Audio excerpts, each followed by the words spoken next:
हमारी लंबाई कितनी बढ़ेगी, हमारे आंखों का कलर कैसा होगा, हमारे बाल घुंघराले होंगे या सिल्की होंगे, ये इस बात पर निर्भर करता है कि हमारे सेल के अंदर मौजूद जो जीन है जो हम अपने माता पिता से आनुवांशिक तौर पर पाए हैं वो कौन से सीक्वेंस में है। यही डीएनए ट्रांसक्रिप्शन प्रोसेस के थ्रू आरएनए को बनाता है और यही आरएनए ट्रांसलेशन प्रोसेस के थ्रू अमीनो एसिड से प्रोटीन को बनाता है। यही प्रोटीन पूरे शरीर भर में घूम घूम कर हमारे पूरे शरीर के कामकाज को करते हैं। यही इम्यूनिटी में काम करते हैं, यही एंजाइम होते हैं, यही फूड को ब्रेक डाउन करते हैं। ये डीएनए बहुत ज्यादा इंपॉर्टेंट है, इसीलिए आज ये बहुत बड़ी मिस्ट्री हम क्लियर कर ही देते हैं कि डीएनए होता क्या है, जीन क्या होता है और इसका काम क्या होता है, ये कैसे काम करता है, सब कुछ।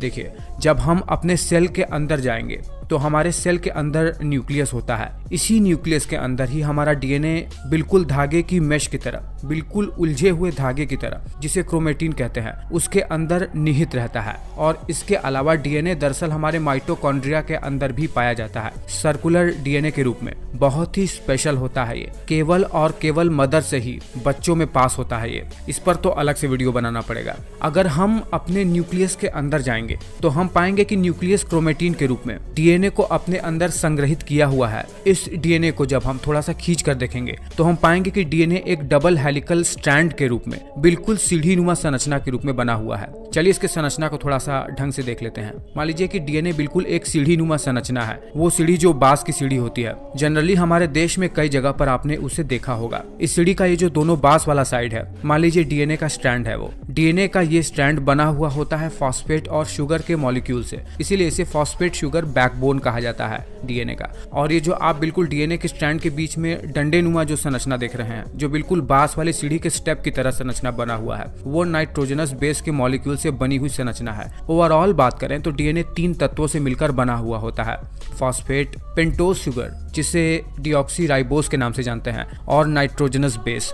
इसमें जो नाइट्रोजनस बेस है वो 2 प्रकार का होता है, प्यूरीन और पायरिमिडीन। प्यूरीन में 2 मॉलिक्यूल आते हैं, एडेनिन और गुआनिन, और पायरिमिडीन में थाइमिन और साइटोसिन नाम के 2 मॉलिक्यूल होते हैं। जब यही नाइट्रोजनस बेस और शुगर के मॉलिक्यूल आपस में जुड़ जाते हैं तो इसे न्यूक्लियोसाइड कहते हैं। और जब यही न्यूक्लियोसाइड फॉस्फेट ग्रुप से आकर जुड़ जाता है तो ये न्यूक्लियोटाइड मॉलिक्यूल बनाता है। और जब यही न्यूक्लियोटाइड के 13 या उससे ज्यादा मॉलिक्यूल आपस में कोवैलेंटली बॉन्ड से जुड़ जाते हैं तो डीएनए का निर्माण होता है। इसमें कैच ये है कि इसमें जो नाइट्रोजनस बेस है उनका एक स्पेशल सीक्वेंसिंग होता है। एक प्रकार का नाइट्रोजनस बेस केवल स्पेसिफिक टाइप के नाइट्रोजनस बेस के साथ ही जुड़ता है, जैसे एडेनिन केवल थाइमिन के साथ डबल बॉन्ड के साथ जुड़ेगा, गुआनिन ट्रिपल बॉन्ड के साथ साइटोसिन के साथ जुड़ेगा। ऐसा कभी नहीं होगा कि एडेनिन साइटोसिन या गुआनिन थाइमिन के साथ जुड़ जाए। और यही नाइट्रोजनस बेस की अवस्थिति इस फॉस्फेट शुगर बैकबोन के ऊपर तय करता है कि किसी स्पेसिफिक कोड को बनाने वाले जीन कैसे होंगे। देखिए, जीन डीएनए के ऊपर नाइट्रोजनस बेस का कुछ ऐसा सीक्वेंसिंग होता है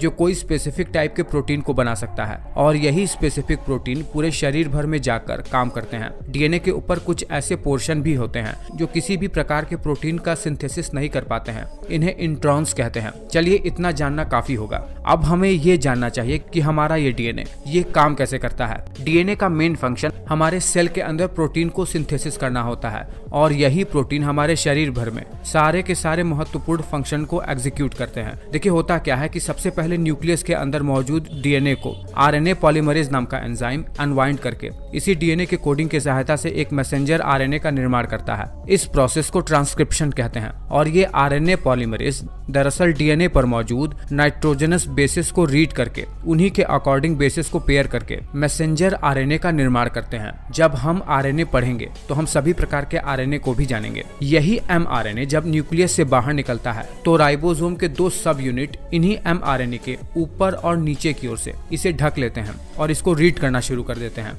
सेल के साइटोप्लाज्म में मौजूद अमीनो एसिड जो भोजन के पचने के बाद हमें मिला है, अब ट्रांसफर आरएनए के सहायता से राइबोसोम द्वारा रीड होने लगते हैं और एक निश्चित अरेंजमेंट में व्यवस्थित होने लगते हैं, जिसे ट्रांसलेशन का प्रोसेस कहते हैं। हम ट्रांसफर आरएनए के बारे में भी जानेंगे अगले वीडियो में, लेकिन चलिए फिलहाल अभी इस प्रोसेस पर आते हैं। जब अमीनो एसिड एक निश्चित अरेंजमेंट में व्यवस्थित हो जाते हैं तो ये एक स्पेशल किस्म के प्रोटीन को बना लेते हैं। यही प्रोटीन हमारे शरीर में स्किन को कलर दे सकता है, अगर सेल मेलानोसाइट है तो यही प्रोटीन एंजाइम बनते हैं, यही प्रोटीन हार्मोन बन सकता है। जैसा शरीर की सेल हो वैसे ही प्रोटीन का सिंथेसिस होता है और पूरा का पूरा शरीर इन्हीं प्रोटीन के आधार पर फंक्शन कर पाता है। मैं उम्मीद कर रहा हूँ कि मैं बहुत ही कम शब्दों में बहुत ज़्यादा समझा पाने में सक्षम हो पाया हूँ। आपको ये वीडियो कैसा लगा मुझे नीचे कमेंट करके ज़रूर बताना।